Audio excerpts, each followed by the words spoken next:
शांति। आप सबको नमस्ते। और आज का हमारा 21वां दिन का वरदान, 31st डे का वरदान, जो कि आज हमें परमात्मा की कंपनी क्या है और परमात्मा की कंपनी में होना और परमात्मा की कंपनी से दूर हो जाना, दोनों में क्या अंतर है ये बताते हैं। तो आज का वरदान है कंपनी और कंपेनियन। कंपनी और कंपेनियन को समझकर साथ निभाने वाले श्रेष्ठ भाग्यवान भव। तो जो कंपनी रखते हैं हम और जिसको हम अपना कंपेनियन बनाते हैं, कहते हैं ना, लाइफ में अपना कंपेनियन भी जो चूज करते हैं उसको बहुत ही ध्यान से चूज करना, उसके संस्कार देख करके चूज करना। केवल बाहर की खूबसूरती देख करके चूज ना करना, उसको संस्कार देख करके। उसी तरीके से अगर परमात्मा की कंपनी है और परमात्मा का अगर हम कंपेनियन बने हैं तो हमारी लाइफ तो बहुत ही सुंदर हो सकती है। निभाने वाले श्रेष्ठ भाग्यवान भव, तभी हम भाग्यवान बन सकते हैं। तो परमात्मा विस्तार में कहते हैं, ड्रामा के भाग्य प्रमाण, है ना, ये जो ड्रामा चल रहा है, सृष्टि का ये जो चक्र चल रहा है, इसमें कहते हैं कि हर कोई अपनी किस्मत लेके आया है जो कि फिक्स्ड है। परमात्मा भी कहते हैं बच्चों का, आत्माओं का परमात्मा से संगम युग पे मिलना भी ड्रामा में फिक्स्ड है, लेकिन सच्चे दिल वाले परमात्मा से मिल पाते हैं। तो ड्रामा के भाग्य प्रमाण, आप थोड़ी सी आत्माएं हो जिन्हें सर्व प्राप्ति कराने वाली श्रेष्ठ ब्राह्मणों की कंपनी मिली है ना। तो बोलते हैं ना, जैसा संग वैसा रंग, जैसे लोगों के साथ में हम रहते हैं वैसे ही हमारे ऊपर असर पड़ता है। तो अगर अच्छी आत्माएं हैं, अच्छे संस्कार वाली आत्मा है, तो उसका असर भी हमारे ऊपर अच्छा पड़ता है। तो आप सोचे, जरा परमात्मा पिता के साथ मेडिटेशन करना, मतलब उनके संग में रहना, तो क्या रंग लगेगा हमारे ऊपर। तो ड्रामा के भाग्य प्रमाण, आप थोड़ी सी आत्माएं हो जिन्हें सर्व प्राप्ति कराने वाली श्रेष्ठ ब्राह्मणों की कंपनी मिली है।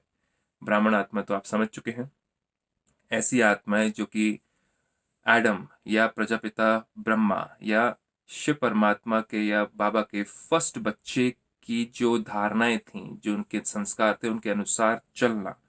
तो ऐसे बच्चे और उनके जितनी भी उत्पत्ति हुई है, जितनी भी और आत्माएं जुड़ी हैं ब्रह्मा कुमारी के साथ में, उनके अगर संस्कार देखें तो पवित्र संस्कार के कारण आपके ऊपर जो उनका संग का रंग लगता है, उसकी बात करी जा रही है यहाँ पर। तो ऐसी कंपनी मिली है हमें। सच्चे ब्राह्मणों की कंपनी चढ़ती कला वाली होती है। अब इसमें क्या कहा है, सच्चे ब्राह्मण, कुछ ब्राह्मण है सच्चे और कुछ ब्राह्मण झूठे। जैसे बोलते हैं ना, बच्चे भी क्या होते हैं, सपूत होते हैं, और कुछ बच्चे होते हैं कपूत होते हैं। तो यहाँ पर भी जो सच्चे ब्राह्मण है उनकी ही कंपनी, हर कोई ब्राह्मण सच्चा नहीं हो सकता। तो सच्चे ब्राह्मणों की कंपनी चढ़ती कला वाली होती है, मतलब कि आपकी कलाएं, आपके अंदर जो क्वालिटीज होती हैं वो चढ़ती जाएंगी, वो बढ़ती जाएंगी, आप ऊपर चढ़ते जाएंगे, है ना। जैसे सिख धर्म में कहते हैं, चढ़ती कला तेरे बाने सर्वथा भला, मतलब कि परमात्मा की याद में रहने से हमारी कला क्या होती है, चढ़ती जाती है, हमारे अंदर क्वालिटीज आती जाती है ना।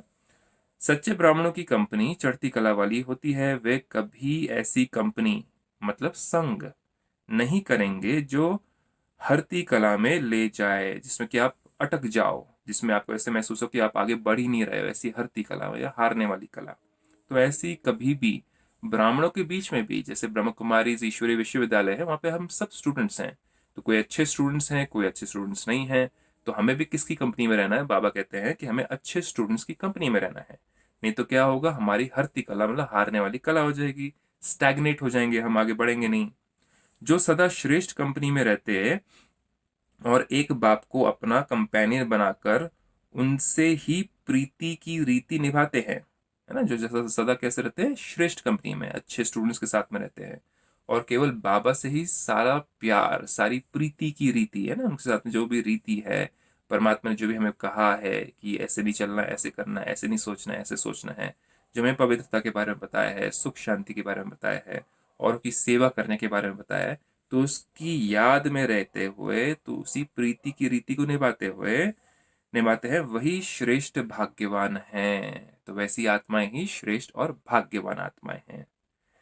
तो आज का जो वरदान है, हमें परमात्मा के साथ में जुड़ना, उनको अपना कंपेनियन बनाना, और उनके साथ में मेडिटेट करना, हर कार्य करने से पहले परमात्मा की याद में करना।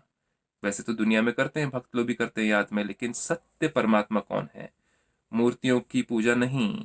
यहाँ पर क्या हो रहा है, आत्मा और निराकार परमात्मा की याद, उनकी याद में रहना, मतलब उनके निराकार स्वरूप को याद करना ही सच्ची भक्ति है। तो इसके साथ में आपको मैं आज विदाई मांगता हूँ आपसे। एंड ओम शांति।